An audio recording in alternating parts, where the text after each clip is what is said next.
Screen sharing presentations.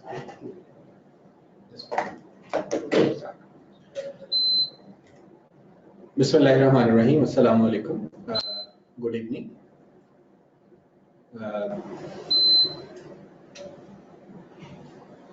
We are about to start our session, and as you know that our webinar is basically to discuss IFRS and IAS effective in 2018 and beyond. Rather, to be very precise, those IFRS which are effective in 2018 and beyond. There are some major changes, like a couple of new standards has been introduced, and one of them may be applicable for year 2018, and the remaining will be applicable after 2018. And then there are some interpretations and standards which are no longer applicable from 1st January 2018. So this is our topic of discussion. And in addition to that, there are some amendments, modifications, or additions in the existing standards. So in order to clarify certain matters, so that is also part of our discussion. Let me introduce myself very briefly. I'm a partner of Baker Tilly Mahmood Idris Qamar, Chartered Accountants here in Pakistan, and looking after business advisory services and ERP. I'm a member of IFRS Specialist Group, Baker Tilly International UK, where this group is basically responsible to comment on the issues arising in the world. If there is any problem in any of our office so far as IFRS is concerned, so they can raise that problem with this group. Then the people who are member of this group jointly responsible and jointly put an effort to resolve that issue. Then I authored IFRS application guide, and it is basically copyrighted material. I got permission from IFRS Foundation UK to include the copyrighted material from IFRS and IAS. Then I am a non-executive director of MapBiz Solutions Private Limited. This is basically, they are a software developer, rather they develop the solutions for small to medium-sized enterprises. And as you know, people, I am a regular trainer with ACCA Pakistan for Melissa region and for Pakistan as well. So this is my summary profile. So what are our learning objectives? The first learning objective is to identify those interpretation and standards which are no longer applicable, so that we could refresh our knowledge, like what are those standards and interpretation which are not applicable from 1st January 2018. Then second learning objective is I have developed a summary of those amendments, changes, clarifications in existing standards. So we'll be learning that, those small changes and amendments in existing standards. Okay, first of all, let's have a look at the list.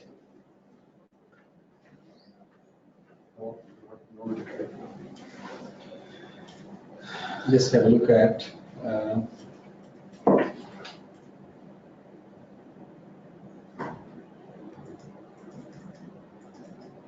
okay. See, these are the standards and interpretations which are no longer applicable. International Accounting Standard 11, construction contracts. Then International Accounting Standard 18, revenue. Interpretation number 13, customer loyalty programs.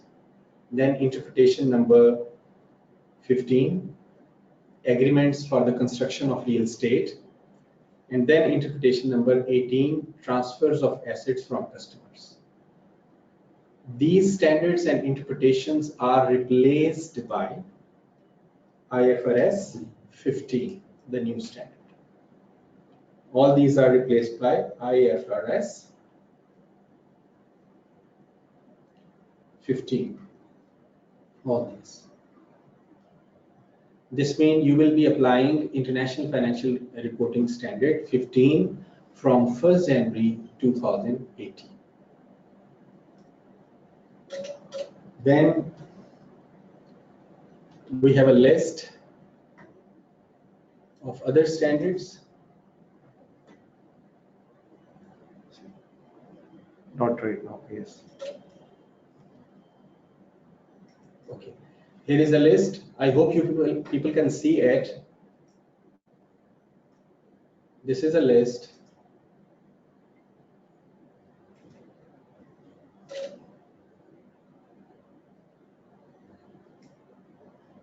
And these are two standards, International Accounting Standard 17, leases.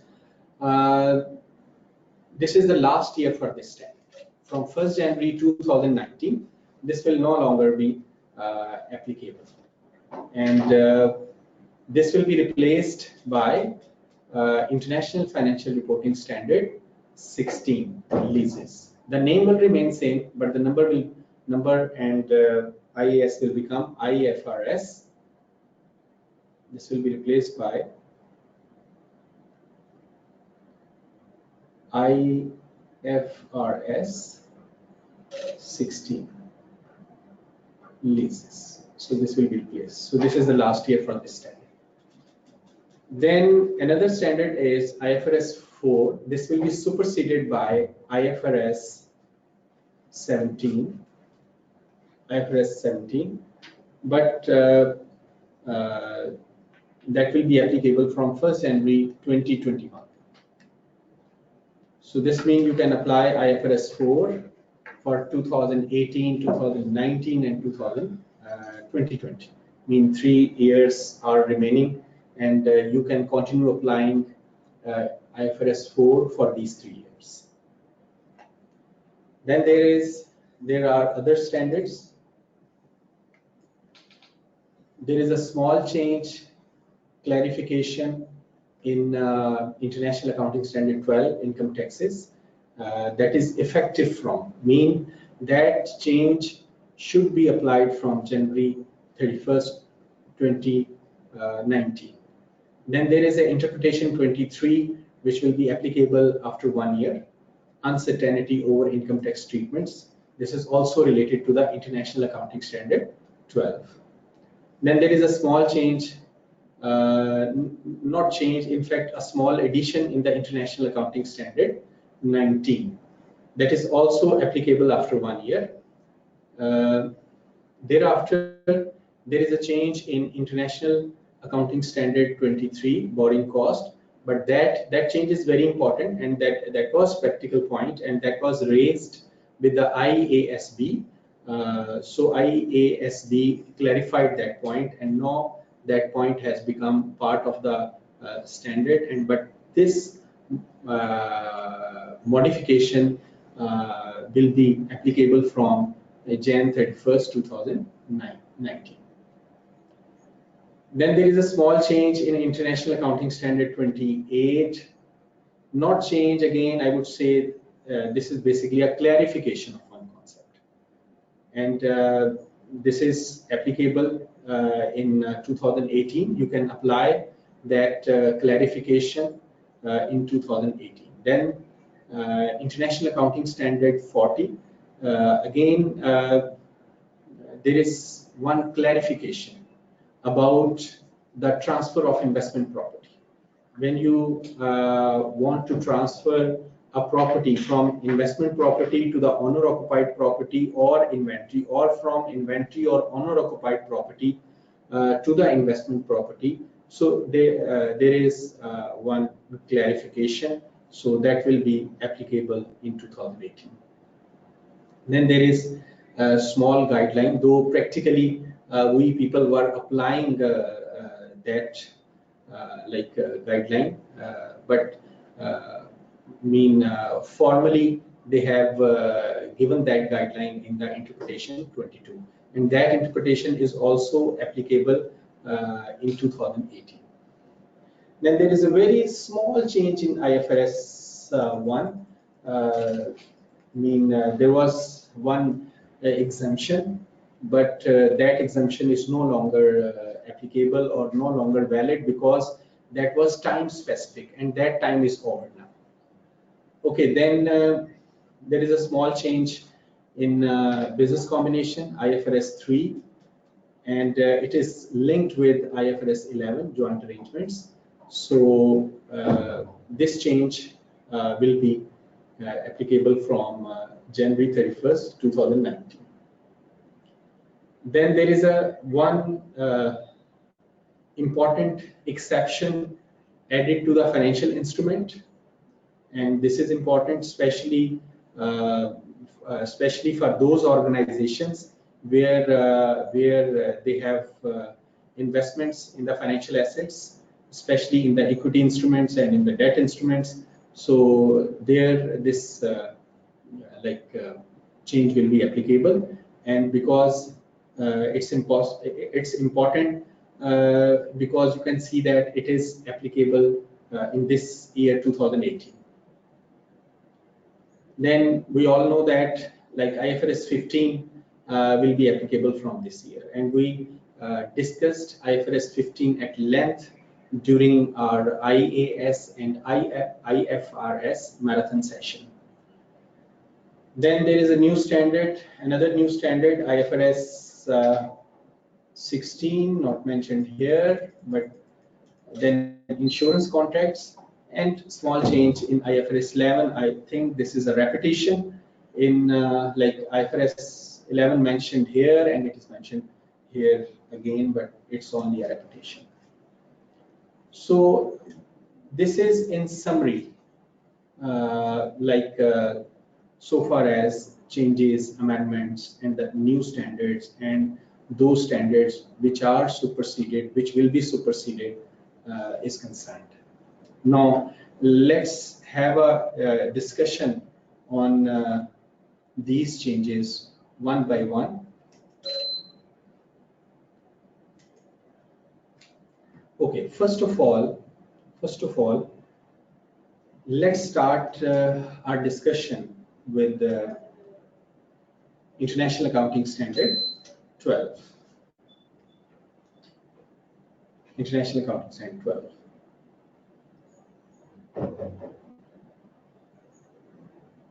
Okay.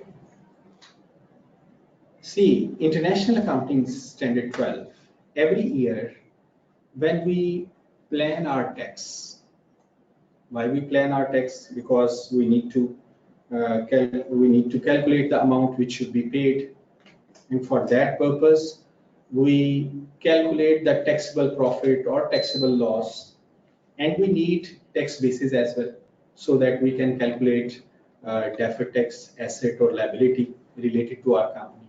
Similarly, what is the amount of unused tax credit, what is the amount of unused tax losses, and similarly other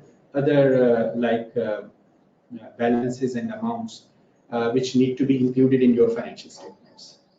Now, what happened if there is any uncertainty? If there is any uncertainty so far as the treatment of a particular income or expense is concerned, if there is any uncertainty and you are not sure that whether it is allowable or not allowable, or whether a particular income or expense will be acceptable for the tax authorities or not. So here interpretation 23 provides the guidance. What is the guidance?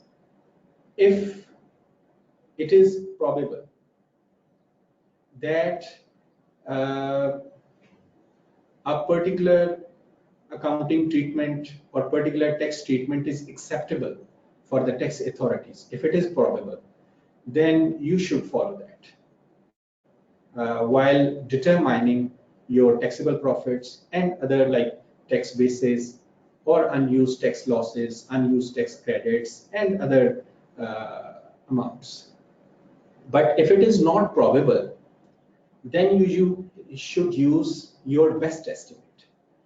For example, we can say that as the slide is in front of you, here you can see that the interpretation is about uncertainty over income tax treatments. See, an entity has to consider whether it is probable that the relevant authority will accept each tax treatment that is used or planned to use in its income tax filing. If the entity concludes that it is probable that a particular tax treatment is accepted, the entity has to determine the taxable profit, tax basis, unused tax losses, unused tax credits, or tax rate consistently with the tax treatment included in its income tax filings. Probable, we know, more likely than not, or in a very simple terms, if chances are more than 50%.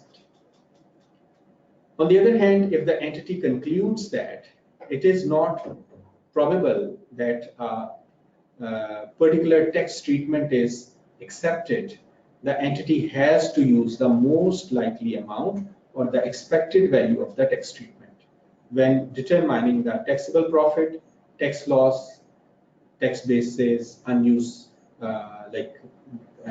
credits, unused tax losses, and tax rates. See, the decision should be based on which method provides better predictions of the resolution of the uncertainty. So this is the guideline. In fact, you have to see the probability. If it is probable, go ahead and do your calculations using that tax treatment. If it is not probable, then go for your own estimate and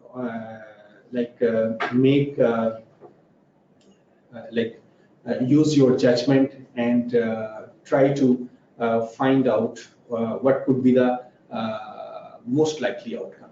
Then calculate the rest of the amount, keeping in mind that most likely outcome. So this is the requirement, or this is the guideline of the interpretation 23. So this will be applicable for annual periods beginning on or after 1st January 2019. Early application is permitted. Like if you want to apply in 2018, like when year end 31st December 2018, you can go for that. But from IASB, this is effective for annual periods beginning on or after 1st January 2019. Okay, then there is a transition provision. There is a transition which you should apply while applying this interpretation 23, and that is recognize the cumulative effect of initially applying them in retained earnings or in other appropriate components of equity at the start of the reporting period in which the entity first applies them, without adjusting comparative information. See, here this is very important. See, you will be applying in the current year only. Recognize the cumulative effect of initially applying them in retained earnings or in other appropriate components of equity at the start of the reporting period in which an entity first applies them. For example, you apply these changes in like this one. Let me.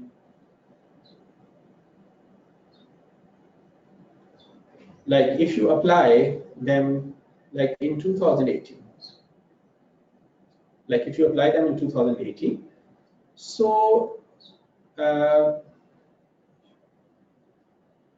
recognize the cumulative effect of initially applying them in retained earnings, or in other at the start of the reporting period in which an entity first applies them, without adjusting comparative information. Mean 2017 will be your comparative information. Don't adjust them. Simply any effect, because you apply this treatment or this guideline in 2018. So any effect which is related to the previous periods, you can adjust that effect in the retained earnings, in the opening retained earnings. Okay. If you want a full retrospective application, but that is cumbersome. But anyway, if you want it, do it. But remember that should be done keeping in view the information available at that time, not with the benefit of hindsight. So this is one thing which should be considered. Okay, this was related to the transition. Then another is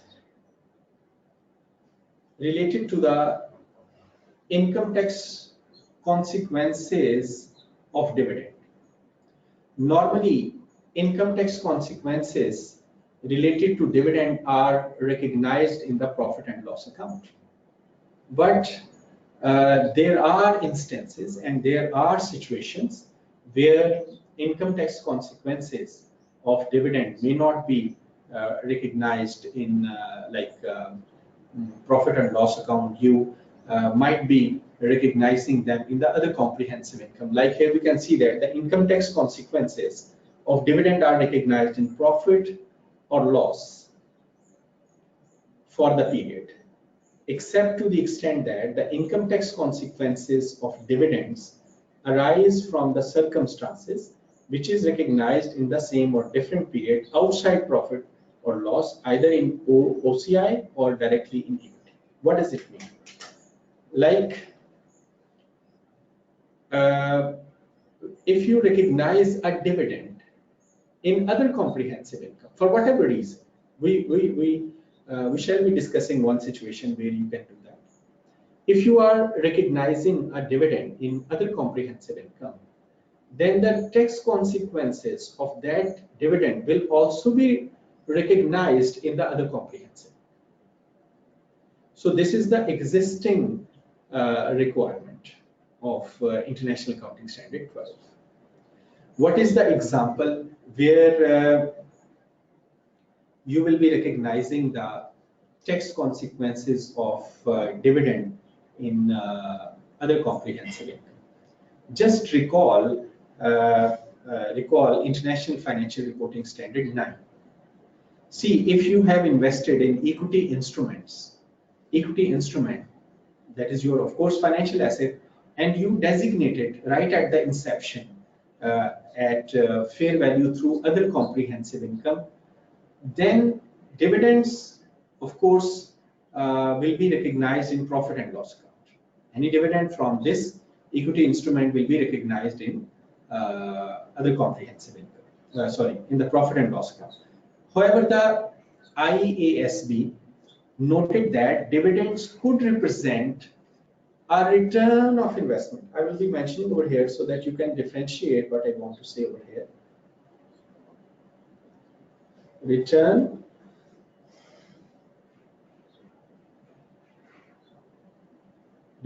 of investment. Return of investment instead of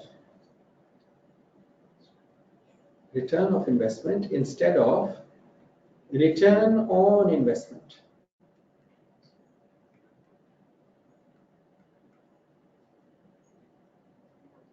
See, if you feel that this is basically return of investment, I mean the dividend which you received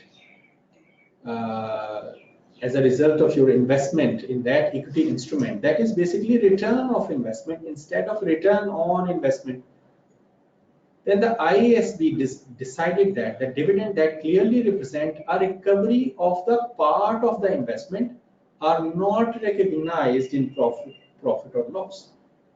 IASB treat it as a recovery of part of the cost of investment. This is a basically recovery. So if this is the case, then the dividend from this equity instrument should be recognized in the other comprehensive income. Okay, so this is the example where you can recognize dividend in other comprehensive income.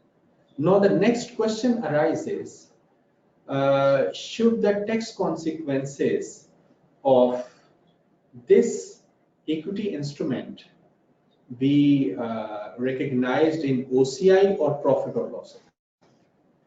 Existing requirement of ISA 12 is that we shall be recognizing the tax consequences of a dividend which is being recognized in other comprehensive income in the other comprehensive income. And now, what is the new requirement? The new requirement is very simple and made it very straightforward. The new requirement is all income tax consequences of dividends, that is distribution of profits, should be recognized in profit or loss, regardless of how the tax arises. So they made it very simple.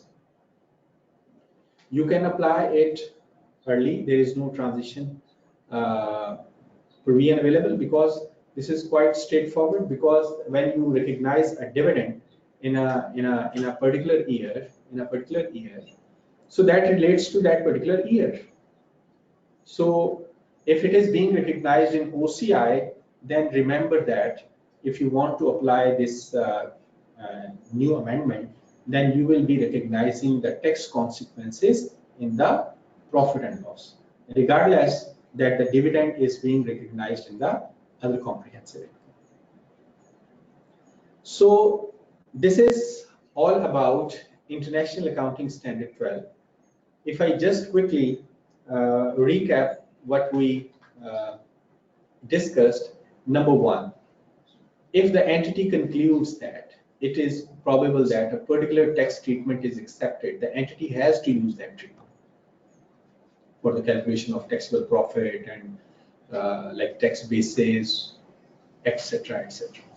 But if the entity concludes that it is not probable that a particular tax treatment is accepted, the entity has to use the most likely amount or the expected value of the tax treatment for the calculation of the taxable profits and tax basis, unused tax losses, unused tax credits, or tax rates. This was one point which we discussed, and another point which we discussed was that like tax consequences of dividend, no matter how the tax arises, will be recognized in profit and loss.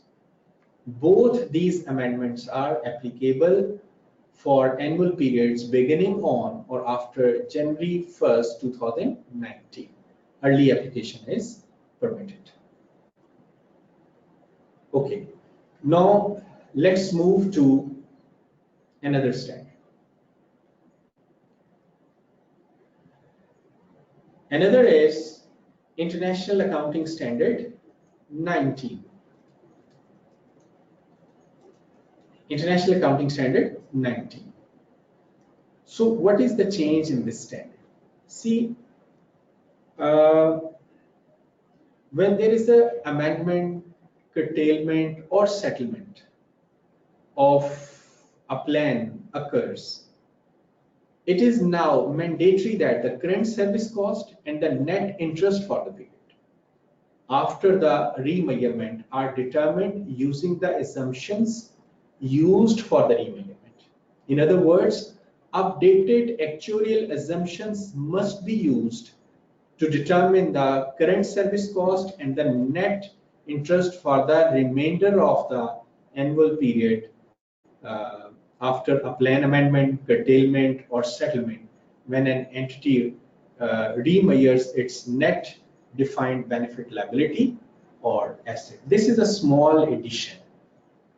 Before that, standard was saying, okay, use the discount rate of like deep discount bound or something like this. Now, in case of amendment, curtailment, and settlement, standard added this guideline, and this is mandatory that you will have to apply the discount rate based on the assumptions on the date of remeasurement. On the date of remeasurement of net defined benefit liability or asset.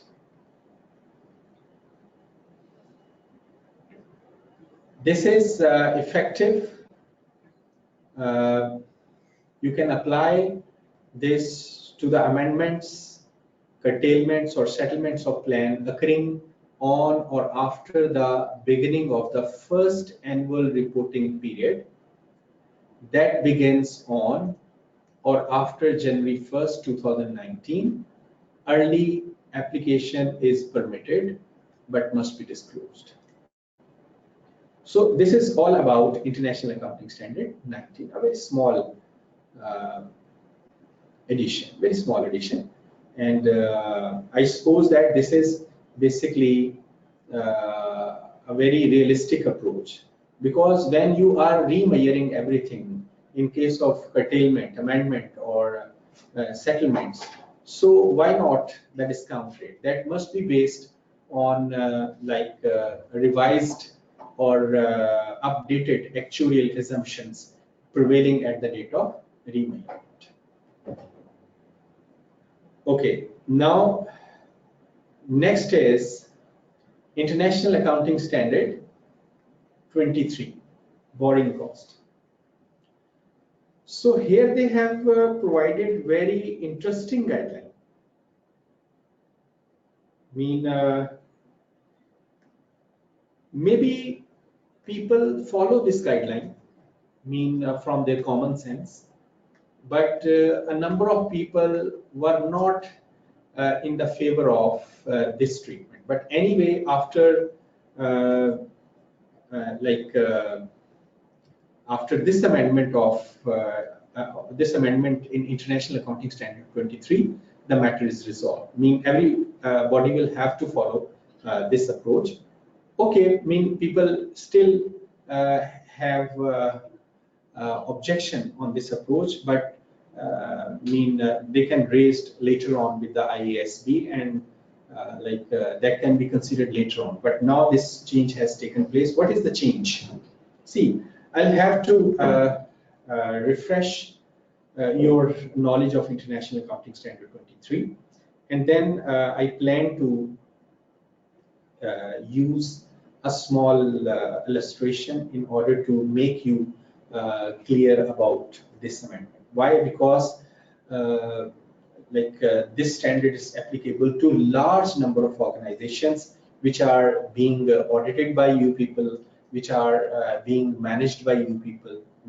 So that's why practically this is more one of the most important amendment. See, we know from International Accounting Standard 23, when you build a qualifying asset by using a loan specifically borrowed for that purpose, so all the interest cost of that loan will become part of the qualifying asset. Yes, of course, during the period of suspension, you will not be capitalizing, that will be expensed out. And similarly, you will be deducting the temporary investment income which you earned because of temporary investment of your surplus funds. So you will be deducting that amount from the interest cost, and of course you will be you will not capitalize once your asset is ready for use. All these guidelines are there. This means, in summary, if you are borrowing money for building a qualifying asset, you can capitalize whatever interest cost you have to pay on that specific loan. This is one point. Second is when you utilize your pool of existing borrowings in order to fund a qualifying asset. There we discussed in our marathon session that you will be calculating the capitalization rate of that existing pool. And whatever amount you have used from that pool, you will be applying that rate to this amount in order to calculate the borrowing cost which need to be capitalized in the qualifying asset, which will become the cost of the qualifying asset. So this was something which we know and which we discussed in our marathon session. So one interruption. Yes, please. People are pointing out that in the previous slide you mentioned IAS 19 as revenue from contracts, which is actually important benefits. Just let me check. Let me check.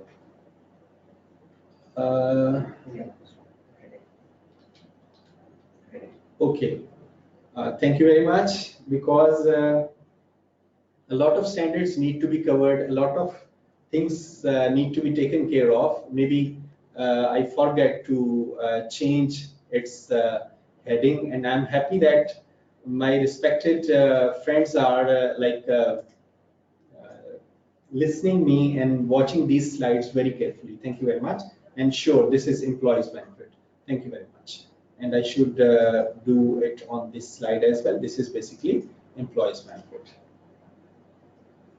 I might have used the format of, in fact, International Financial Reporting Standard 15, because these are the fresh slides, because you remember we are conducting these activities from last 3 years. This is the first time I'm doing these updates. So these are the slides which were developed during last few days. Thank you very much. Okay, we were discussing International Accounting Standard 23. Okay, let me use one blank sheet. Okay.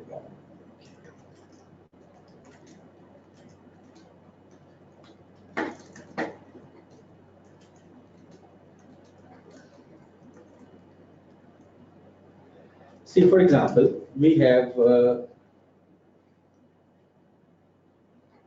so it is better you should have calculator with you, so that you could help me out. Of course, Khayyam is available here. Khayyam, do we have a calculator available with you? So it is better that we can verify the calculations and ensure that our calculations are correct. See, suppose you have loans, loan A,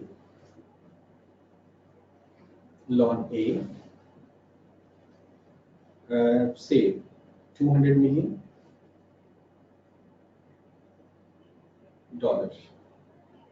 I should not use dollar because I want to use the rate more than 10%. So dollar rate is very low. So I should use rupee. Okay, 200 million. And rate is say 12%. Then you have another loan. Then you have another loan like loan B,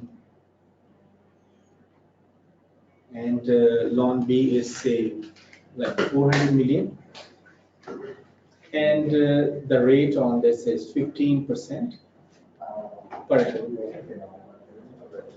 15% per annum.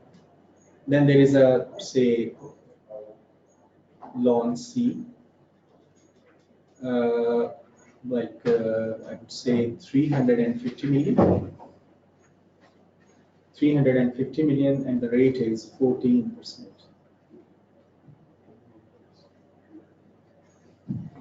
Then loan D,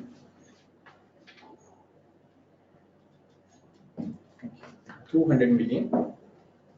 We change this figure. Instead of 200 million, we should make it like 100 million. And the rate is like, say,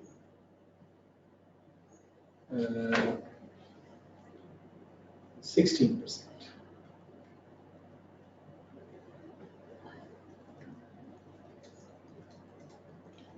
See, assume this is the loan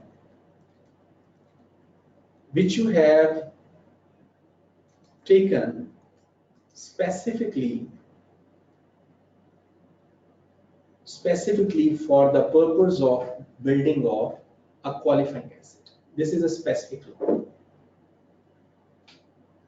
And this is 2018. Our year end is 31st December 2018. You have date of loan when you borrowed this money. Like in case of loan A, say it is 1st April 2018. Loan B, it was obtained somewhere in 2015. Loan C, say for simplicity, we say that okay, this was obtained somewhere in 2016, and loan D,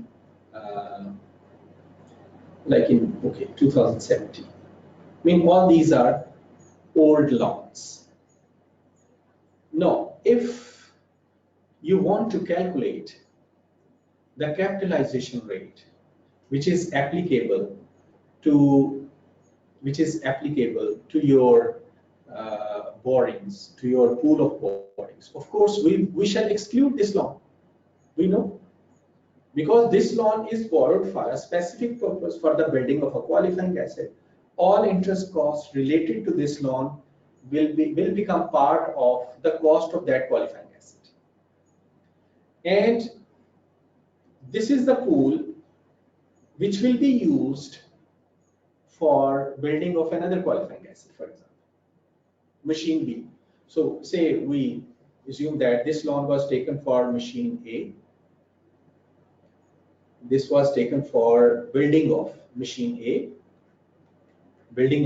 construction of machine A, and this was taken for, and we are assuming that both are qualifying asset.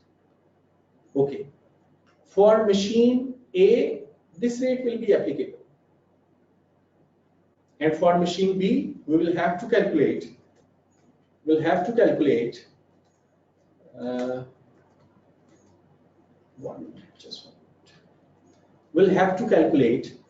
the capitalization rate of these three loans, and then that rate will be applied to the amount taken from this pool for the construction of the machine B.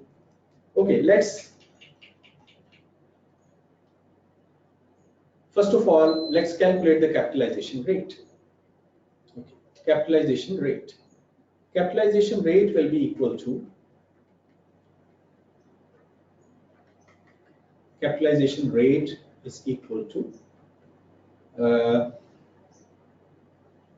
we need those figures. Okay, capitalization rate, like for 400 million, 15%. Let me note these three so that I could use them while calculating. 400 million, 15%, 350 million, 14%, and 100 million, 16%. This is the pool. Okay, 16%. So we can calculate the capitalization rate, like 400 million into 15% plus 350 million into 14% plus 100 million into 16%. Divided by, because all these three loans which are part of this pool were outstanding during the whole year. So the whole amount will be added in the denominator into 100%. 14.71%. So this will give us 14.71%. This is the figure of Khayyam. Khayyam has taken, he calculated it very diligently, but I would request you people to perform this calculation very quickly in order to verify that we have calculated this capitalization rate correctly, keeping in view the formula which is in front of you. So I want to see in your comment whether this capitalization rate is correct. Arslan Rashid said he is correct, 14.71%. Arslan, thank you very much. Correct calculation then, Ijazullah Muhammad. Islahuddin, yes. Correct. Okay, fine. Two evidences are enough. So there are more than two. Thank you very much. Anyway, so this is the capitalization rate. Now, if we use, suppose we use rupees 80 million. Rupees 80 million for B from this specific fund, this specific pool, from this pool. So the borrowing cost can be calculated, like borrowing cost can be calculated, just 1 minute. Borrowing cost can be calculated here. We can calculate the borrowing cost.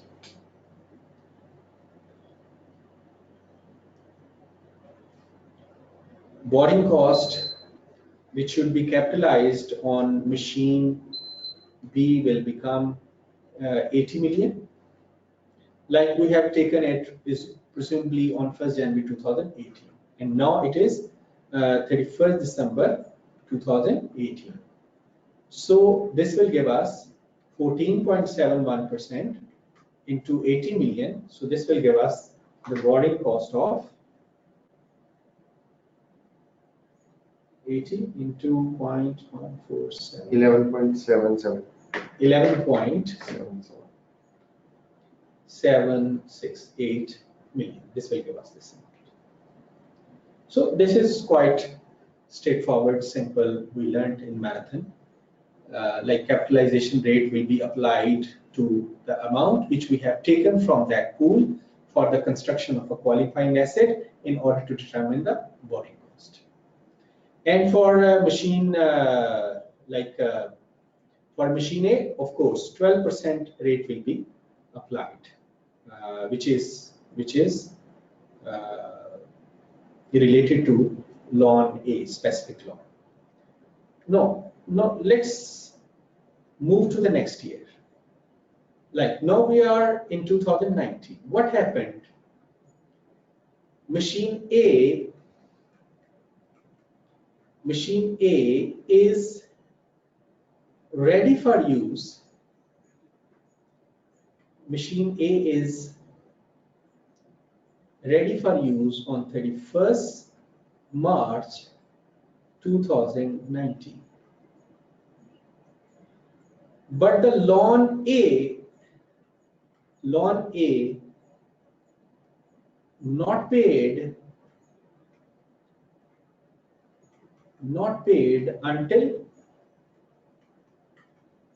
until after 2019. No. See, for 3 months,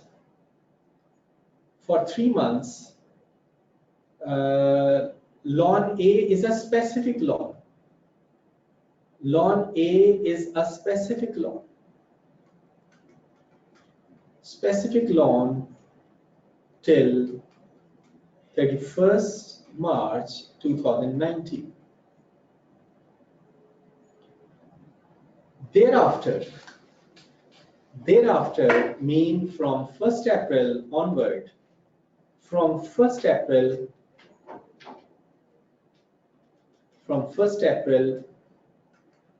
2019, this will become part of general pool of loan.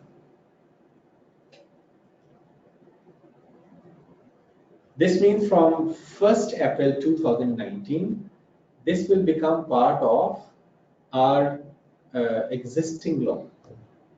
This will no longer be a specific loan. So how will it affect our calculation in 2009? If we assume that, is there any issue? Yeah, there is an issue. Let me check, sir. एक minute sir, मुझे mouse control दीजिए.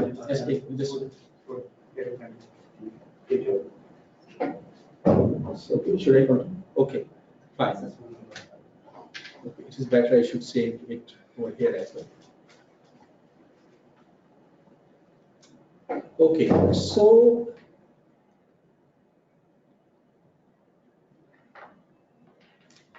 in 2000,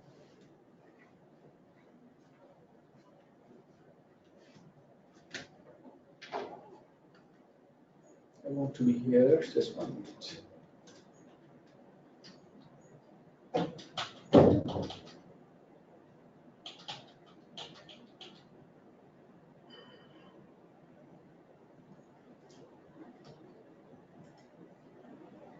Just 1 minute.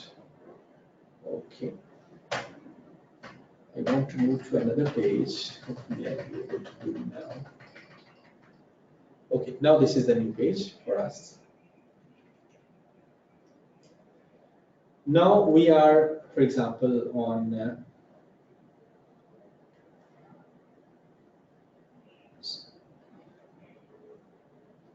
at 31st December 2019. Assume machine B, for which we took 80 million on 1st January 2018, is still under construction. So now we shall be recalculating the capitalization rate. How?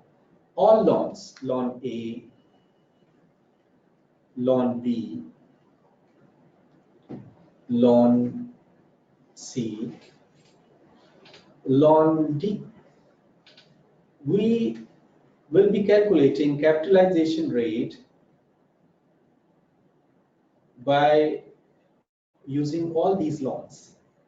So let's calculate capitalization rate. Capitalization rate. Now I need your help.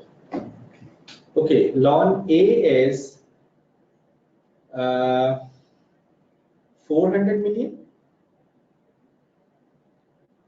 into 15%, and this has become part of this pool on 1st April. So we shall be multiplying this time factor. This is loan A 45 plus loan B 200 million into 12% plus, because all these are old loans, 150 million into 14% plus 200 million into 13% divided by 400 million. All the time I forget to mention like this maybe 400 million into time factor, because this loan became part of this pool only for part of the year, part of the period. This is from the beginning of the year, so the whole amount will be added. This is also from the beginning of the year, and this is also from the beginning of the year into 100%. So for 2019, this is the capitalization rate. 13.647. 13.647%. Please confirm this calculation. Amounts are in front of you. So please confirm this calculation. 13.647. It will be 13.65. 65. Okay, fine. Let's go. Hira 647. 647. Okay. I mean, Hira, thank you very much. So, borrowing cost on machine B will be calculated. Calculated 80 million as we have taken 2 years before, but now the capitalization rate is different from 2018. In 2018, because for 2018 loan A was a specific loan, so we did not include that loan for the calculation of the capitalization rate of the general pool. But once the related asset in 2019, the qualifying asset was completed, machine A was ready for use. So from that onward, because loan A was paid after 2019, so this loan was outstanding, so this loan will become the part of the general pool. When it will become the part of the general pool, so of course this will affect the capitalization rate. Whenever any loan is added or any loan is repaid from the general pool, we know that the capitalization rate will be affected. This is a small change. Can you please perform this calculation? Yes, I have already performed 10.9176. 10.9176. So the amendment in International Accounting Standard 23 is that when the qualifying asset is ready for use, and for that qualifying asset you have specifically borrowed money, once that asset is ready for use and the loan is not yet repaid, that loan will become the part of your general pool for the calculation of the capitalization rate subsequently. So this is 23. Let's see from our slide what it says. Okay, from here.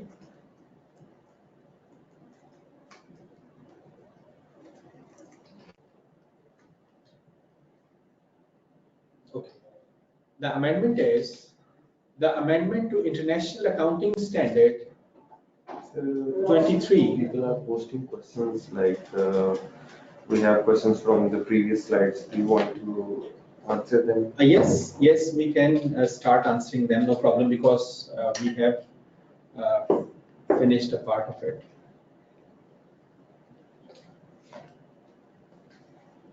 We have finished a part of it. You can read the questions. Okay, the first one is what is the change and amendment in IAS 12? Can you please explain? Who is the gentleman? Murad Alana. Mr. Murad, there are two changes to IAS 12. One is if there is any uncertainty. If there is any uncertainty, so far as the treatment, so far as the tax treatment is concerned, then what should be the approach? If there is any uncertainty about the tax treatment, which is acceptable, if there is any uncertainty, so what should be the approach? the standard says if it is probable that the tax treatment will be acceptable, then you should calculate your taxable profit, tax basis, and other figures based on this tax treatment. If it is not probable that the tax treatment will be accepted, then calculate taxable profits, tax basis, and other amounts using the most likely tax treatment. This is the one change in IC 12. Second change is basically related to the recognition of tax related to the dividend. So standard says tax consequences on dividend must be recognized in profit and loss account. Previously, this was the case, but at times you can recognize the tax consequences of dividend in OCI as well. But now the standard made it loud and clear that tax consequences on dividend must be recognized in profit or loss only. I hope it is clear.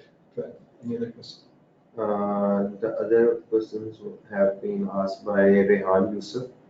How we would know if it is return of investment? Please give further examples. Return of investment. Who is this gentleman? Rehan Yusuf. Rehan Yusuf. Further explain that he is confused in return on and return on investment. He's confused in return on and return of investment. Okay, return on and return of an investment. Okay, I mentioned there, but anyway, I'll make you rewrite it. See, sometime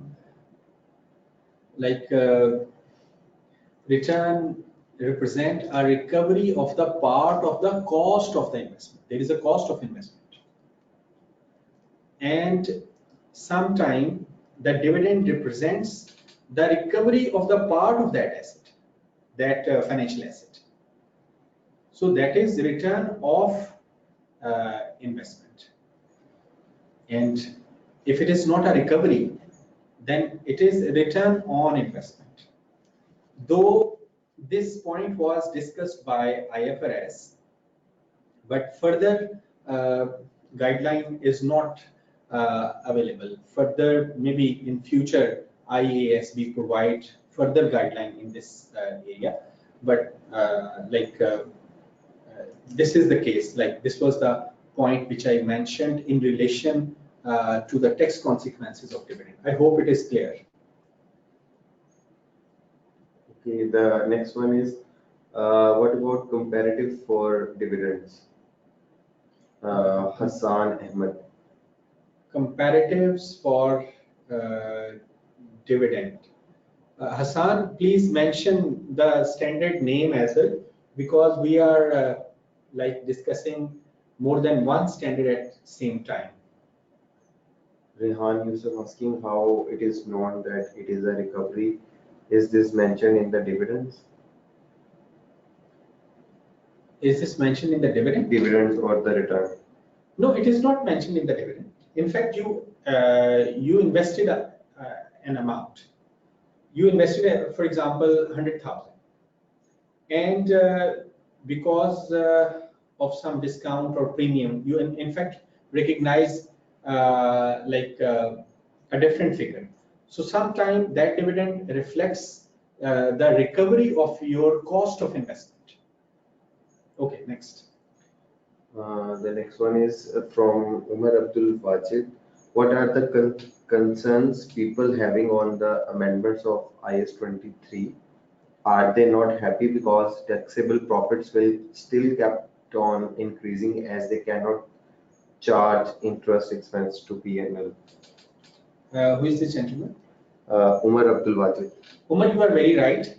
You are very right that 23 basically will not affect taxable profits, because in most of the countries, interest cost is clearly a allowable expense that cannot become part of your qualifying asset. So this amendment has nothing to do with the taxable profits, except the difference between the taxable profit and the accounting profit will be further widened. What if some modification still remains at the completion of qualifying asset? Can we still capitalize Mohammed Mansoor Khan? Mohammed Mansoor Khan, see, if it is substantially complete, then you should stop capitalization of the interest cost. Okay, the other question is why we include specific loan A into other loan for machine B? Sorry, again, what? Why we include specific loan A into other loan for machine B? No, please make your, see, in case of machine A, we borrowed specifically. And for machine B, we use the existing pool constituting loan B, C, and D. So what is your question? Please make it clear. Islahuddin Masood asking, can we get the examples that you have just made on Word document? Yes, of course, after the end of this session, we shall be sending you all this material. What are the major changes in IAS 11 as compared to IFRS 15? Who said? Noman Idris.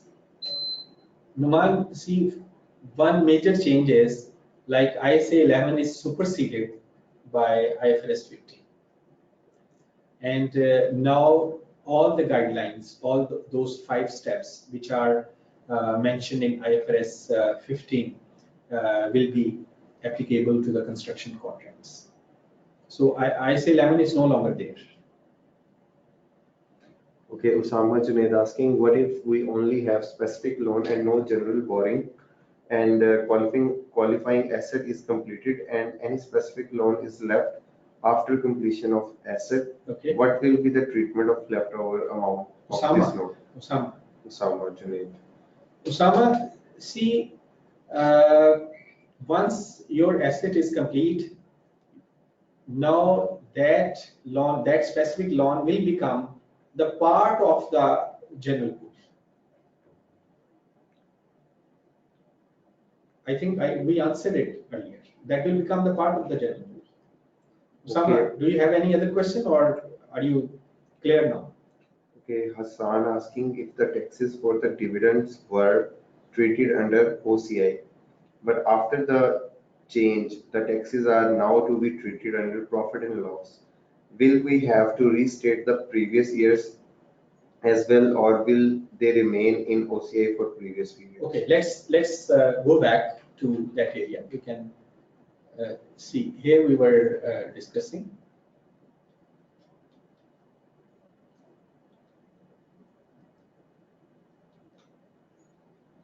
Okay, this was you are asking about this slide, this effective date. Effective for annual periods beginning on or after January 1st, 2019. So you will be applying it from annual period beginning on or after January 1st, 2019. Earlier application is permitted. There was no transition provision. There was no transition provision because you can see that it is prospectively being applied. It is prospectively being applied, this tax consequences. I hope it should be clear. Okay, there is a feedback from a non-Muslim member named as Crispin Chingowalu. He said, I don't think it is right to put religious tax in the beginning of the presentations, as there are other members who hold different religious views. ACCA is a professional organization and should remain neutral when making such presentations. I must say I have been totally put off from the very beginning. You could surely be do yourself a great service refraining from such. Thank you. Okay, we will take care these things, but you are very right. But anyway, we'll take care of this. So to conclude, we need professional judgment to identify return of investment. As the speaker said, sometimes Yes. it is return of investment. Rehan Yusuf. Yes. For IS 12, how we can assess probability of tax treatment acceptability? Usman Yusuf. Usman, see, it depends on the approach of your tax authorities and a particular situation. Like some expenses are straightforwardly allowed, and for other expenses, you normally have to fight for getting permission to be recognized as a allowable expense. So it depends on your individual circumstances. You will have to see, keeping in view your tax authorities, is it probable that if any income or expense you think that maybe they do not allow us temporarily or permanently or in a different way. So if there are more than 50% chances that this will not be the case, so you can calculate your taxable profit and other balances accordingly. I mean, it is judgmental and depends on your circumstances of your particular country. Like you need to see, like, this is our tax treatment, which we think should be. Is it probable that this will be acceptable? If it is probable that this will be acceptable, okay, go ahead and apply this tax treatment for the calculation of the rest of your balances and amount related to the deferred tax, income tax, and taxable profits. But if you feel that, okay, this is the tax treatment, but there is less than 50% chance that this will be acceptable, then standards say, okay, then judge what is the best estimate, what is the expected value which will be acceptable, So there you can use that best estimate for the calculation of your taxable profits, tax bases, unused tax losses, unused tax credits, and tax rates. I hope it should be clear. Mohammed Hassan Bunair asking, sir, can you please explain a little more about the remeasurement of discount rate due to plan amendment in IS Who is this 19? again? Mohammed Hassan Bunair. Mohammed Hassan, when you remeasure your net defined benefit liability or asset, so you use altogether updated actuarial assumptions. What are the actuarial assumptions? Mortality rate, for example, and other actuarial assumptions. When you use all these updated actuarial assumptions, why not for the discount rate as well?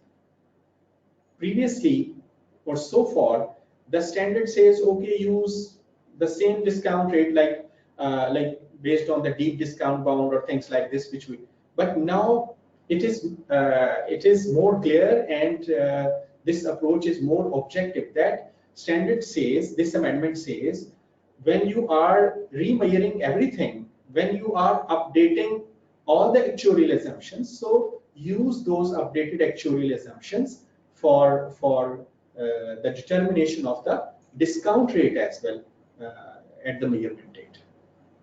Next. Kindly explain amendments by comparing it with earlier requirement to have better understanding. Usman Yusuf Awan. I don't know. This question is not clear. Usman, there are many amendments. Please mention. Anyhow, Hamid Akram is asking, what if we have separate specific loan for each qualifying asset and one asset is being completed, but the loan is not returned? What will be the impact of this on borrowing rates of other assets?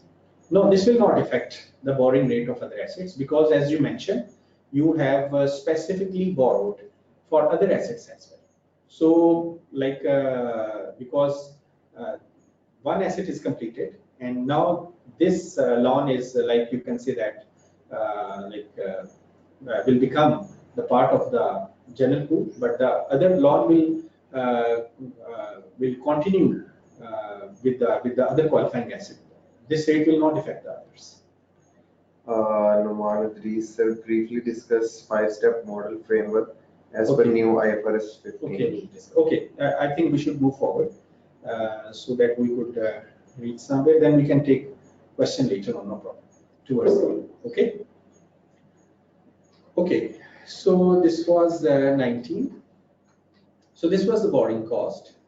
The amendment to ISA 23 clarifies that if any specific borrowing remains outstanding after the related asset is ready for its intended use or sale, that borrowing becomes part of the funds that an entity borrows generally when calculating the capitalization rate on general borrowings.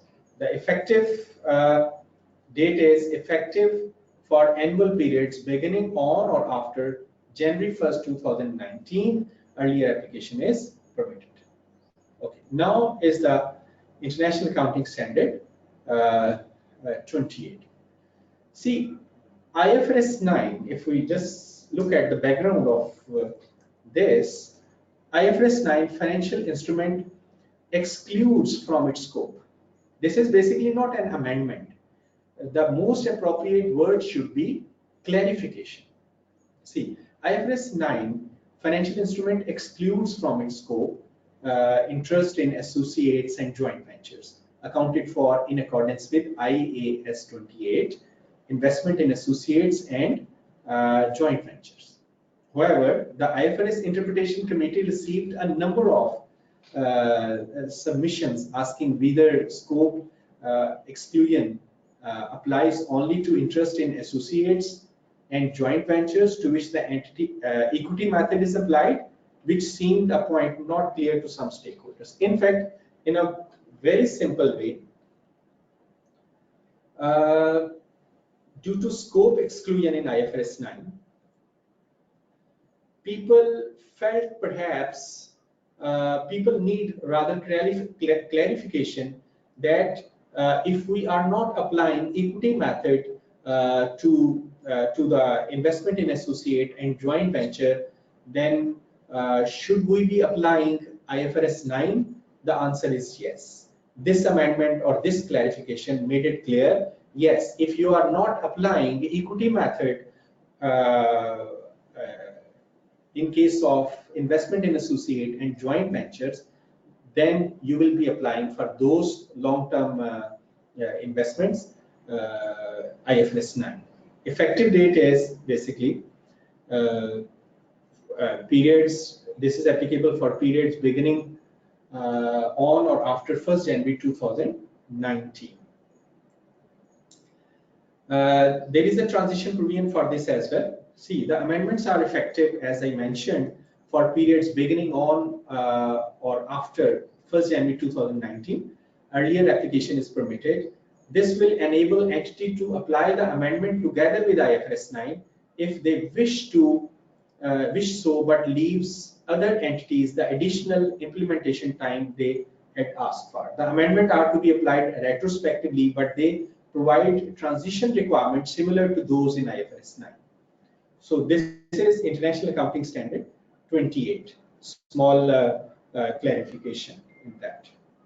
Now let's move to another standard, International Accounting Standard 40.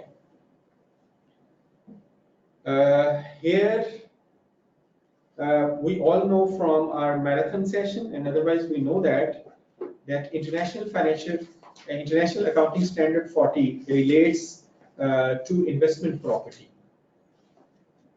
and this standard discusses various aspects of investment property. This amendment basically clarifies or stress one very important point. The standard says this amendment says, like when there is a transfer, transfer of a property, from to investment property or from investment property, there must be an evidence that there is a change in use. Mean they have now this criteria is very clear and objective.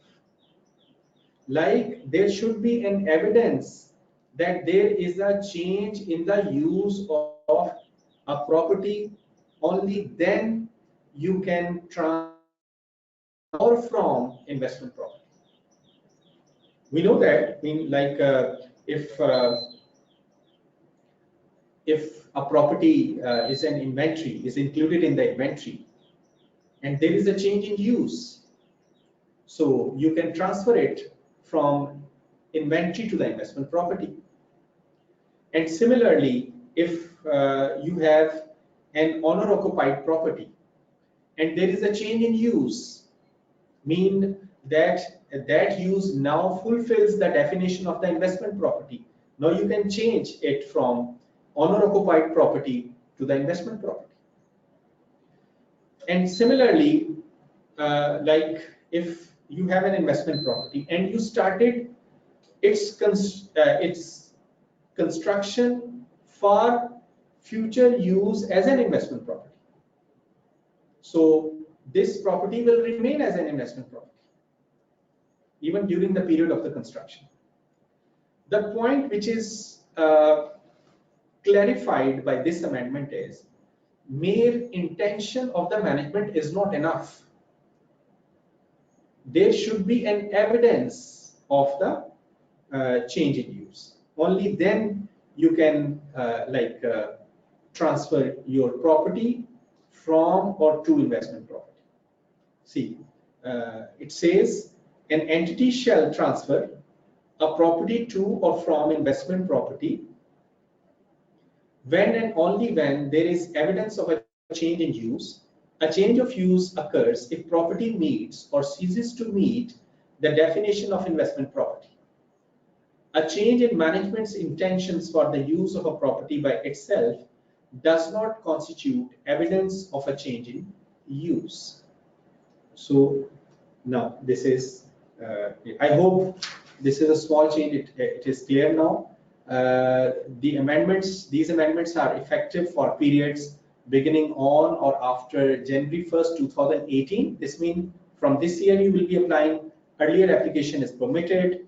An entity applies the amendment to changes in use that occur on or after the beginning of the annual reporting period in which the entity first applies the amendment. Retrospective application is also permitted, if that is possible without the use of hindsight. So this is important, as we have seen in other, I suppose one other transition provision. They said, see what was the circumstances at that point in time. Don't use hindsight. So this is very important. If any organization intends to apply these amendments retrospectively wherever allowed, so they need to take care of this very important restrictions, I can say, or guideline that it should be it must be possible without the use of the hindsight. Anyway, so this is International Accounting Standard 40, small change. Then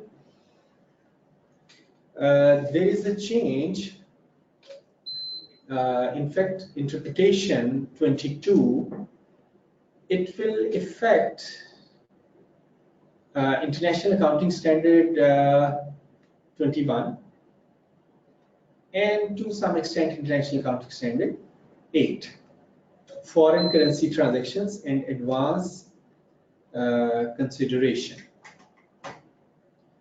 See, what is the scope of this interpretation? In fact, this interpretation covers foreign currency transactions when an entity recognizes a non-monetary asset or a non-monetary liability arising from the payment or receipt of advance consideration before the entity recognizes the related asset, expense or income. It does not apply when an entity measures a related asset, expense, or income on initial recognition at fair value or at fair value of the consideration received or paid at a date other than the date of the initial recognition of the non-monetary asset or non-monetary liability. Also, the interpretation need not be applied to income taxes, insurance contracts, or reinsurance contracts. See what it says. When you receive advance consideration before you recognizes the actual asset or liability, receipt of advance, in fact, payment or receipt of advance. The date of the transaction for the purpose of determining the exchange rate is the date of initial recognition of the non-monetary prepayment asset or deferred income liability. If there are multiple payments or receipts in advance, a date of transaction is established for each payment or receipt. So that will be established for each payment or receipt.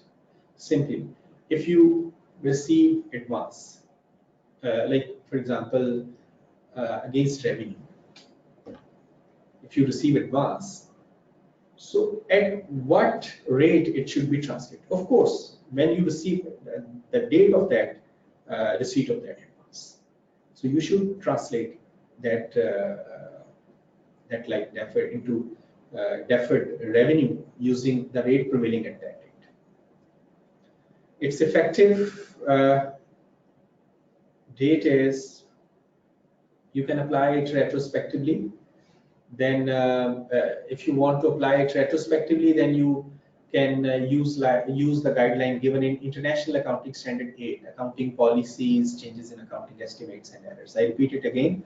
If you want to apply it retrospectively, if you have few transactions like in earlier years and which you want to be aligned in accordance with the guideline of this interpretation, then you can use the guideline given in International Accounting Standard 8, accounting policies, change in accounting estimates and errors, or you can apply it prospectively to all foreign currency assets, expenses, and income in the scope of the interpretation initially recognized on or after the same date, annual period beginning on or after 1st January 2018.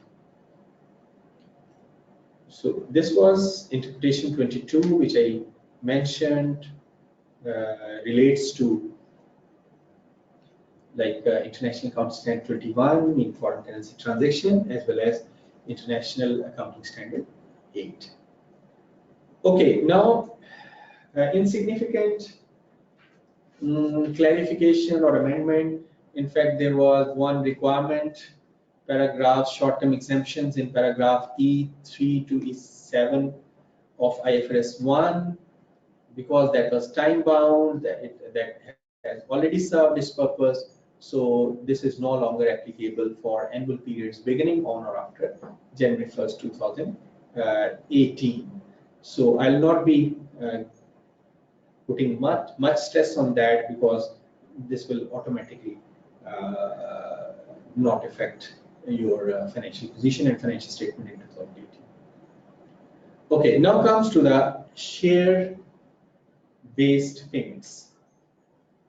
If we have any question, we can answer. Few questions from one is from Rehan Yusuf. He's asking, could you please give some examples for IFRS 22 with some calculations? Rehan, I could have, but Time constraint. Due to time constraint, but I try to explain it. See, you have made a payment. You want to buy a machine for like $100,000, and you made a payment of like $30,000. No, this is your advance payment. This is your prepayment. So prepayment is a non-monetary item. So simply this interpretation clarifies that this prepayment should be recognized at the rate prevailing at the date of transaction. not at the rate which is prevailing subsequently at the time of actual purchase of that asset. Use the rate which is prevailing when you paid $40,000 as an advance. So that will become your like prepayment, non-monetary item, which is translated using the rate prevailing at that date. Similarly, if you received advance from your customer, say this is your deferred revenue, this is deferred income. So don't consider that. In fact, when actually you will transfer it to the revenue, then you will be using, then you will be considering the rate at that particular date. No, when you receive this money, simply use the rate for the recognition of your deferred income. I hope it should be clear. Okay, IFRS 2 share-based payments. Here, IASB provided some clarifications and some modifications. Actually, they have received a number of requests for clarification on number one, the accounting for cash settled share-based payment transaction that include a performance condition. Number one. Number two, the classification of share-based payment transactions with net settlement features. And net settlement features mean this is basically the share-based payment where there is an option that it could be settled in cash or in equity. Or with our net settlement features mean it could be settled in cash as well. Mean it could be settled in equity or in cash. Then the third is the accounting for modification of share-based payment transaction from cash settled to equity settled. Like if there is a share-based payment which is in fact cash-based payment at the time of inception, at the start. So of course you will be recognizing the relevant like expense or goods or whatever, and crediting the liability. But subsequently, if it is converted to, if it is modified to equity settled share-based payment, then what will be the treatment of the liability outstanding at that point in time? So standard was very clear on that. But anyway, in response to these requests, IASB responded like this. This is very simple. They said IFRS 2 contained no guidance on how vesting condition affect the fair value of the liabilities for cash settled share-based payment. IASB has now added guidance that introduces accounting requirements for cash settled share-based payment that follows the same approach as used for equity settled share-based payment. In fact, for cash settled share-based payment, we were using the same approach as is for equity settled share-based payment. But now IASB clarified it. But previously we were doing the same approach. Second is the classification of share-based payment transaction with net settlement features. This is important. This is important, especially for those organizations who frequently issues or make use of share-based payments. IASB has introduced an exception into IFRS 2 so that a share-based payment where the entity settles the share-based payment arrangement net is classified as equity settled in its entirety, provided that the share-based payment would have classified as equity settled had it not been included the net settlement features. Interesting. So this is basically a little difficult language, but anyway, to make it simple. See, if you have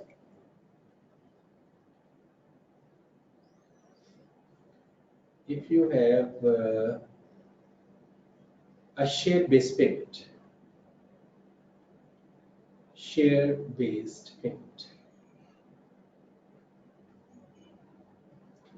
and that includes net settlement feature, meaning you can get it settled in cash other than equity.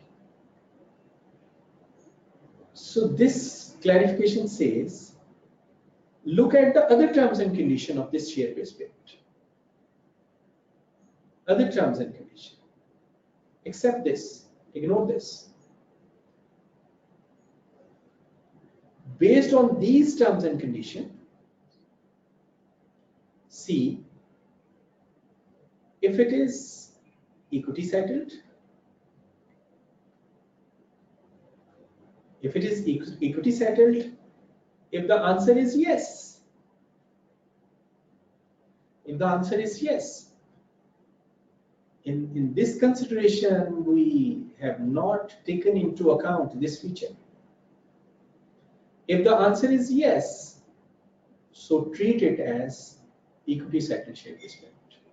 I repeat again, there is a share-based payment which includes a net settlement feature, means you can get it settled in cash as well. That is net settlement feature. Standard says for the time being, ignore this feature and look at the other features. If other features, only keeping in mind the other features, you concluded that this is a equity settled share-based payment, then treat it as a equity settled share-based payment. I hope it should be clear. No, let's move further. Number 3, the accounting for modification of the share-based payments transactions from cash settled to equity settled. See, until now, IFRS 2 did not specifically address situation where a cash settled share-based payment changes to an equity settled share-based payment because of modifications of the terms and conditions. The IASB has introduced the following clarifications. On such modifications, the original liability recognized in respect of the cash settled share-based payment is de-recognized, and the equity settled share-based payment is recognized at the modification date fair value to the extent services have been rendered up to the modification date. Any difference? Now I can use a small illustration to quickly make you understand how can you apply if you want to apply this in your particular situation. Like we can use a blank page. Here we have one word.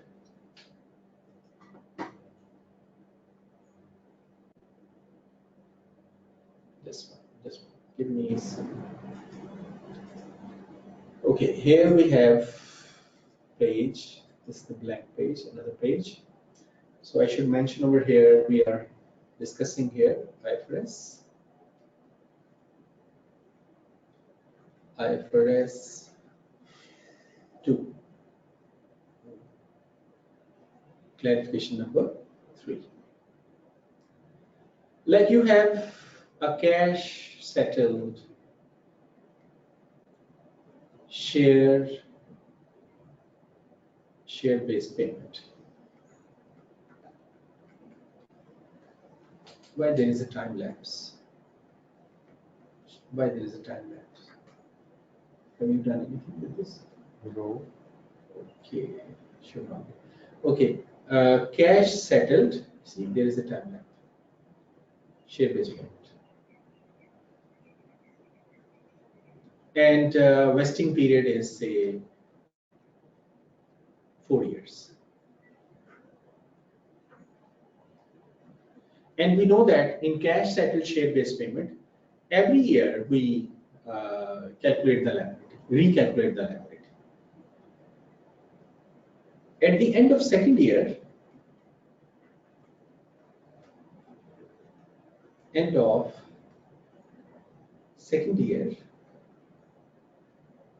liability balances say 2.7 million.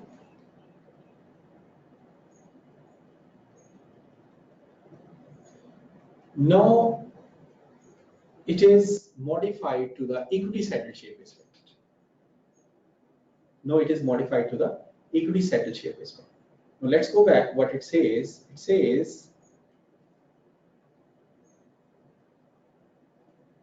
equity settled share-based payment. See,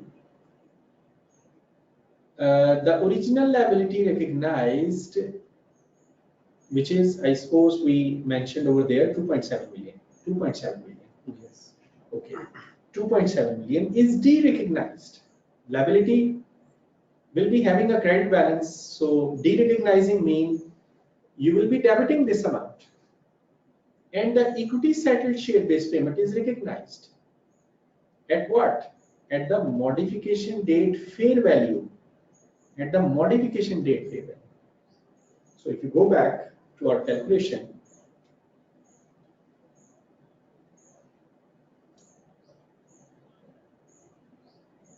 here we were 2.7.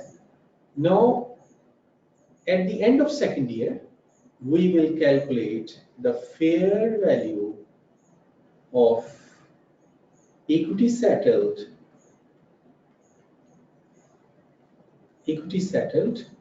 share based payment using the information available at the end of, this fair value will be at the end of second year. So assume we calculated equity element to the extent of 2 years. Equity element, say we calculated like, say 2.95 million. Now the entry will be debit liability for the cash settled share-based payment, that will be de-recognized with 2.7 million. This will become 0, and you will be crediting the equity element related to the equity settled share-based payment with the fair value at the end of second year when you modified this share-based payment, and the difference will be transferred to the profit and loss account. So what is the difference? Khayam, you are not free, please calculate the difference between these two amounts. Okay.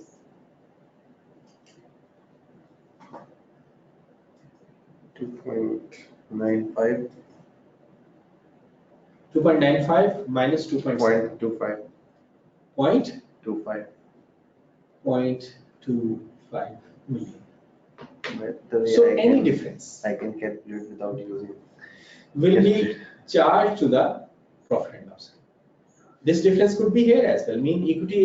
Equity settled share-based payment could have a lower fair value than the amount of the liability which is being de-recognized. But anyway, the point is the difference will be transferred to the profit and loss. So if we come back to our slide, we will see that it says on such modification, I'm here. On such modification, the original liability recognized in respect of the cash settled share-based payment is de-recognized, and the equity settled share-based payment is recognized at the modification date fair value to the extent services have been rendered up to the modification date, any difference between the carrying amount of the liability as at the modification date and the amount recognized in equity at the same date would be recognized in profit or loss immediately. So this is all about IFRS 2 except effective date and transition requirements. Here you can see that amendments are effective for annual periods beginning on or after 1st January 2018. Earlier application is permitted. The amendments are to be applied prospectively. However, the retrospective application is allowed if this is possible without the use of hindsight. If an entity applies the amendments retrospectively, this must do so for all of the amendment described above. All the amendments 1, 2, 3. I mean, if you are going to apply it retrospectively, of course, prospectively, you do not have any choice. You will have to apply all these 3. But if you want to go back, so even there you will have to apply all these 3 modifications. Then is business combinations, very simple, very self-explanatory. The amendments to IFRS 3 clarify that when an entity obtains control of a business that is a joint operation, it remeasures previously held interest in that business.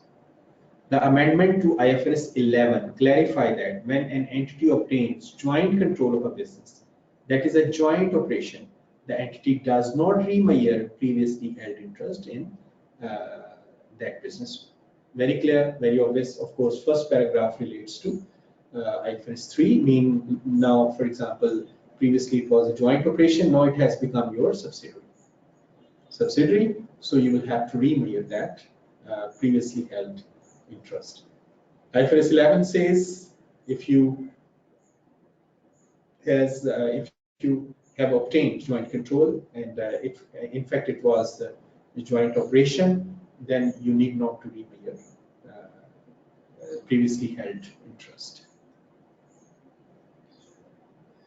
Next is, and this is its effective date. The amendment is effective for annual periods beginning on or after January 1st, 2019.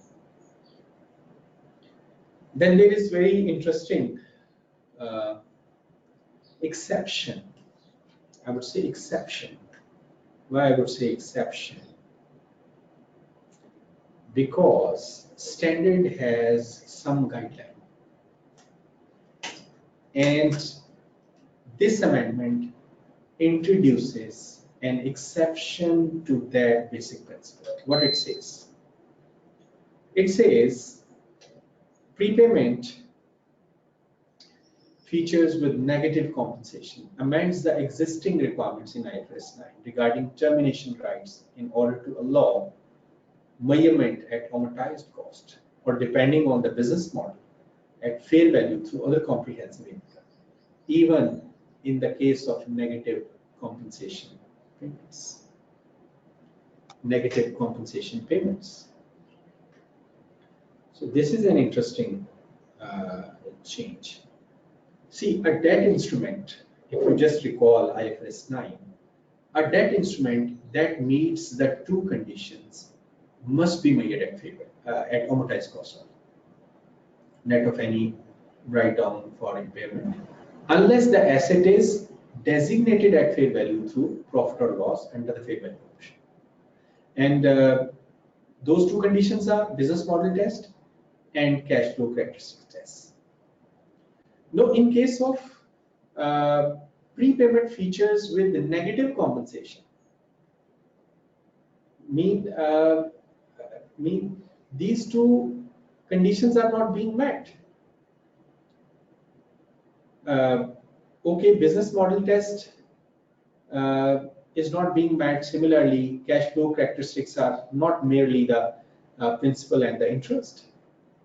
So that's why, but anyway, standard has introduced this small exception to that principle, that you will be treating such debt instrument, such financial asset at amortized cost. The amendment are to be applied retrospectively for fiscal years beginning on or after January 1st, 2009. Earlier application is permitted. Okay, now International Financial Reporting Standard 15, revenue from the contracts. This is effective from the current year.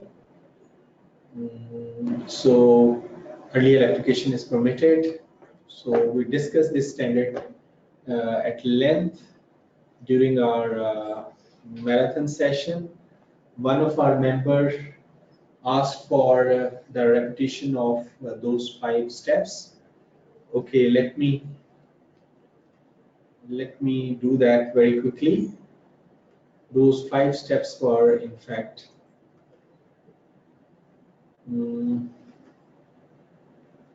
let me keep it in front of me.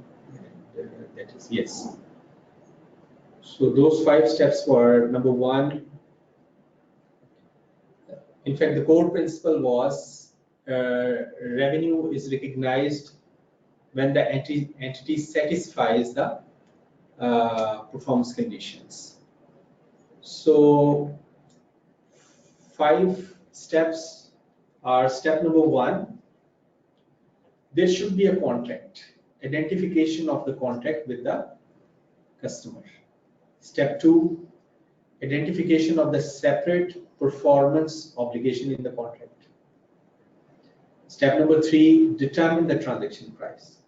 Step number 4, allocation of the transaction price to the separate performance obligations. If there are more than one performance obligations, there are organizations like software houses and other technology companies where this could be an issue, where you have to see how many performance obligations are there. Then step number 5, this is particularly relevant to the construction companies, like revenue to be recognized over a period or at a point in time.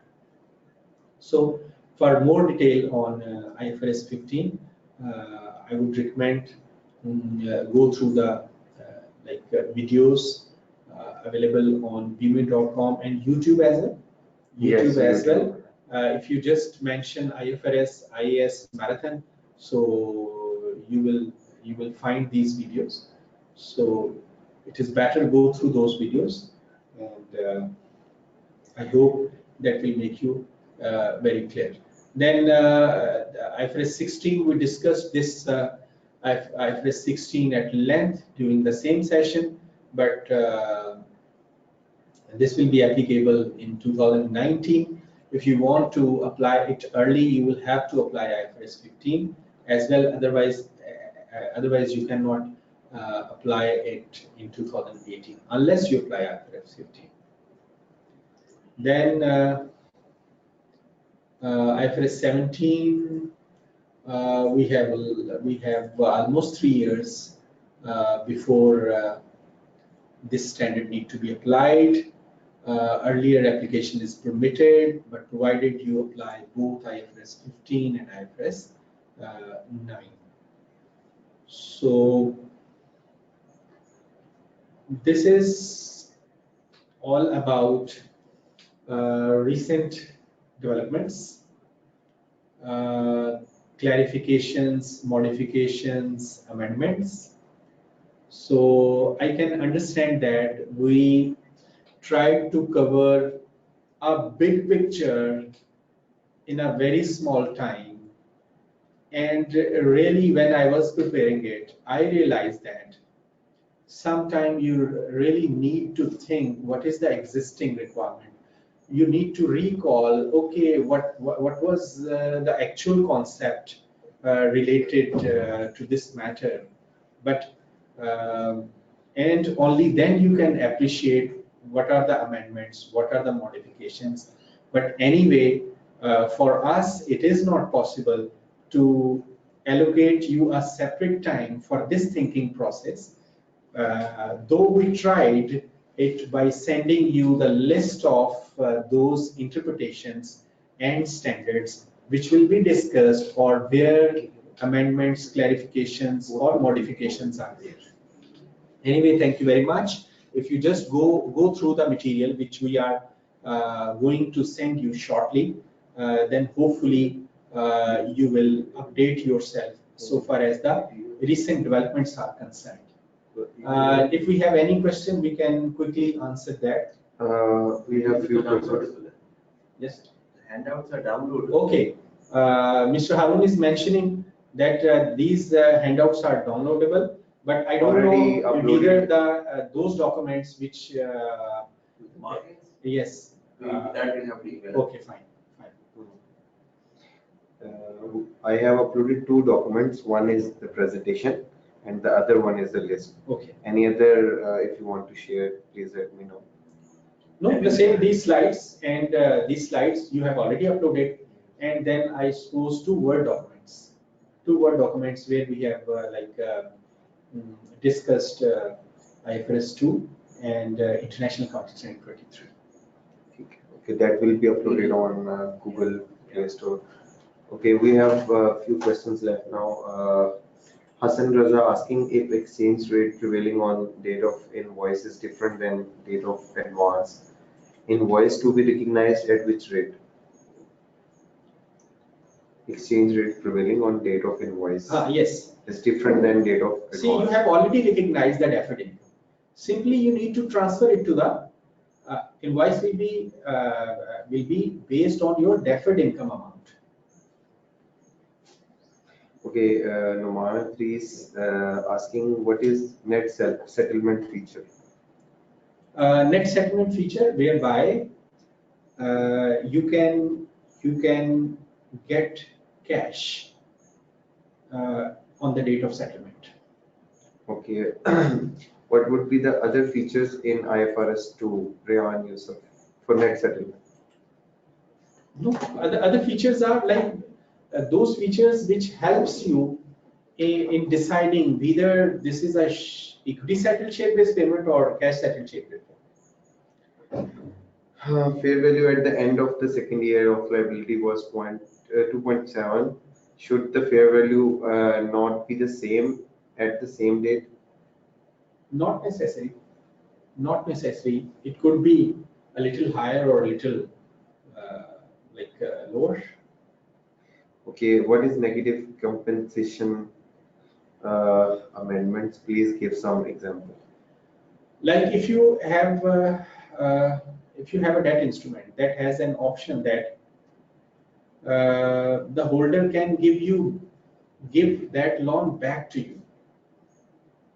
Like if you have given 100,000, and after say somewhere in between of the term of the loan, the person can come to you, the lender can come to you and say you, okay,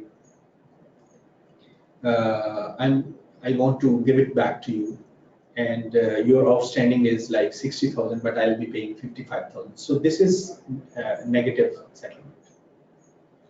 The other one is from Mr. Rehan Yusuf once again. How and when we will receive the certificate of CPD for this session?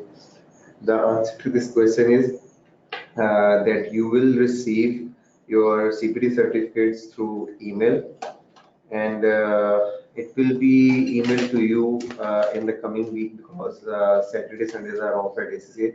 So your CPD certificates will be emailed to you in the coming week, inshallah. And Ali Nawaz Abbasi asking, where can I find videos for previous webinars? The answer to this question is that you can find these videos on YouTube and Vimeo as well on the ACCA's official channels.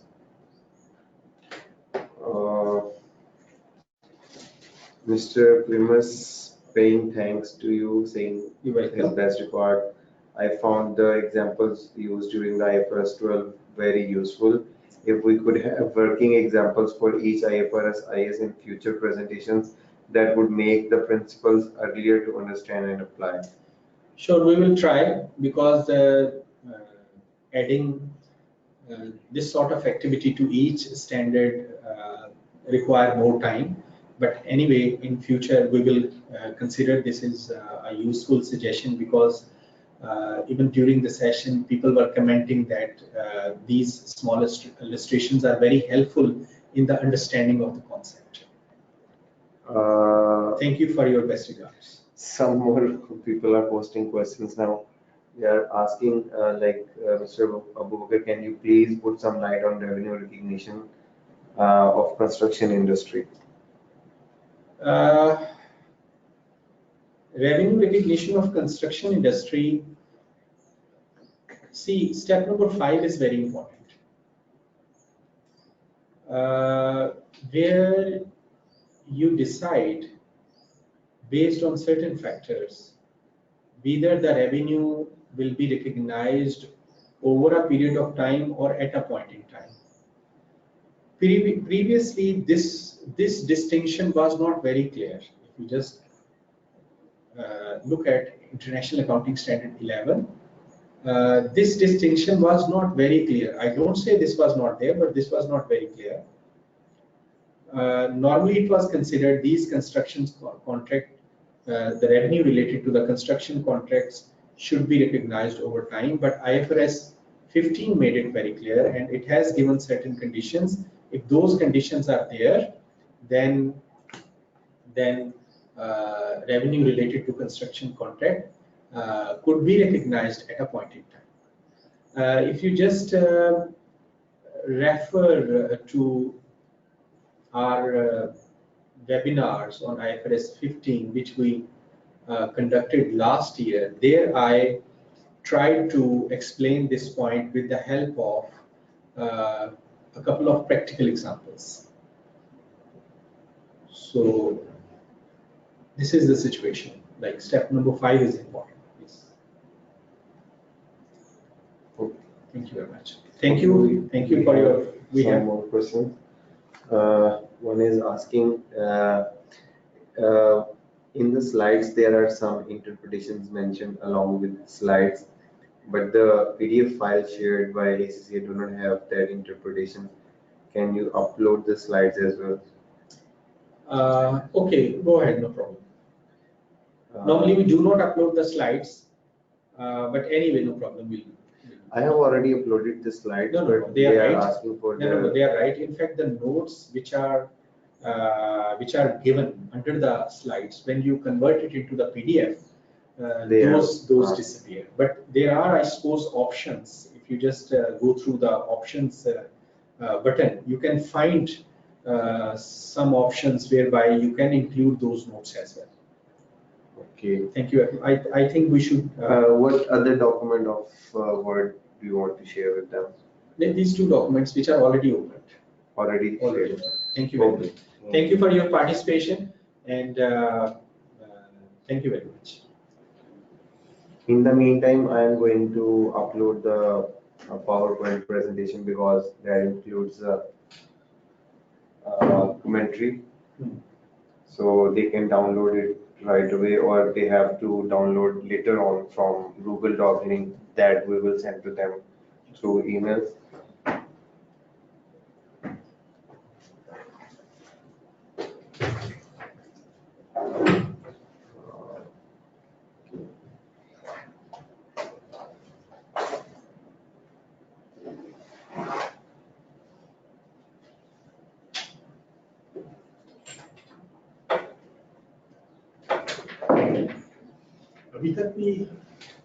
Yes, because I am uploading the PowerPoint presentation, so they can download. That's why they have been waiting for the PowerPoint presentation. So the PowerPoint presentation is available to you guys now. You can download it. Any questions?